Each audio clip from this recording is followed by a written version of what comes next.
प्रिय दर्शकहरू नमस्ते। म आज यहाँहरूलाई नाकको एलर्जीको बारेमा जानकारी दिन गइरहेको छु। एलर्जी भनेको के हो, यो कसरी हुन्छ भन्ने बारेमा जानकारी दिन्छु भने अर्को भिडियोमा मैले यसका लक्षणहरू र यसको उपचार विधि पनि यहाँहरूलाई जानकारी दिनेछु। सर्वप्रथम त नाकको एलर्जी भनेको के हो? नाकको एलर्जी भनेको हाम्रो शरीरमा हुने इम्युनोग्लोबुलिन ई भन्ने तत्त्वले गर्दाखेरि हुने हाइपर सेन्सिटिभिटी रियाक्सन हो, अथवा त्यसको हाम्रो शरीरले बाहिरी वस्तुसँग गर्ने रियाक्सन हो। त्यसै खास गरी हाम्रो खाना खाने कुरामा, नाकबाट इनहेल गर्ने कुरामा, जे नाकबाट हामीले गर्दाखेरि हुने कुराहरूमा र इन्भाइरोमेन्ट वातावरणमा पनि हुन्छ भने कहिलेकाहीँ हाउस होल्ड एलर्जीले गर्दाखेरि पनि हुन्छ।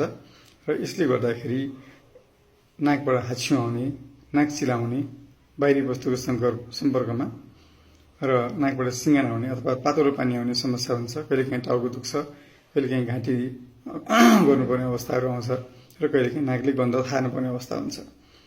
र यो सामान्यतया हाम्रो तीनटा ग्रुपमा विभाजन गर्न सकिन्छ। एउटा चाहिँ सिजनल एलर्जी भनेको कुनै सिजनमा हुने, जस्तै मानौँ अब असार साउनमा पानीमा गयो भने, असोज कार्तिकमा धान खेतमा अथवा धान काट्दाखेरि हुने समस्या, र कहिलेकाहीँ पोलेनले गर्दा भने यो फागुन चैतमा हुने समस्या, ती चाहिँ हामीलाई सिजनका एलर्जीहरू हुन्। कहिलेकाहीँ धुलो धुवामा जाँदाखेरि हुने एलर्जीहरू हुन्छन्, यी पनि सिजनल एलर्जी अथवा जाँदाखेरि हुने एलर्जी भयो भने। अर्को एलर्जी भनेको चाहिँ पेरिनियल, त्यो भनेको वर्षैभरि हुने एलर्जी। खास गरी हाम्रो घरमा हाउस डस्ट माइटहरू भए, घरका एलर्जी, ककरोच एलर्जीहरू भए, ककरोच पनि साह्रै एलर्जी गर्ने तत्त्वहरूमा एउटा पर्छ, चिजमा एउटा पर्छ।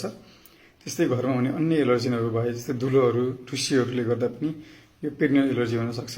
त्यो बेलामा खासै धेरै हाच्छिउँ त आउँदैन, तर नाक बुझिने, नाकबाट सिङ्गाना आउने त्यस्ता समस्याहरू चाहिँ हुन्छन्, गन्ध कमाउने समस्या हुन्छ। अर्को भनेको अकुपेसनल एलर्जी भनेको सर्टेन अकुपेसनमा हुने एलर्जी हो। जस्तै त्यो एलर्जीहरू भनेको चाहिँ लेटेक्स इन्डस्ट्रीमा काम गर्दा, पाउडरमा काम गर्दा, र गहुँको चोपरहरू, गहुँको पिठोको इन्डस्ट्रीमा काम गर्दा हुने एलर्जीहरू चाहिँ अकुपेसनल, सर्टेन अकुपेसनले गर्दा हुने एलर्जीहरू हुने भयो भने। कहिलेकाहीँ खानेकुराको पनि एलर्जी हुन्छ, जस्तै धेरै चिल्लो, पिरो, अमिलो, चिसो, अमिलो कुरा, साइट्रस फ्रुट्सहरू भए त्यस्ता खाँदा पनि एलर्जी हुन्छ भने। सी फुड्सहरू खाँदा पनि एलर्जी हुन्छ। कोही कोही व्यक्तिहरूलाई दुध र त्यसका अन्य परिकार खाँदा पनि एलर्जी हुने गर्छ। तसर्थ विविध कारणले गर्दाखेरि एलर्जी हुन्छ र हामीले एउटा के बुझ्नुपर्ने जरुरी हुन्छ भने एलर्जी प्रत्येक व्यक्तिमा फरक फरक हुन्छ।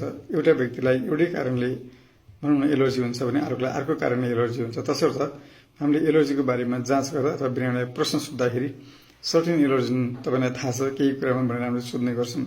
यी विविध कारणले गर्दा एलर्जी हुन्छ र एलर्जीसँग टच हुने बित्तिकै यो खालका रियाक्सनहरू हुन्छन्।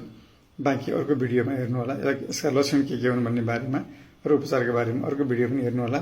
धन्यवाद।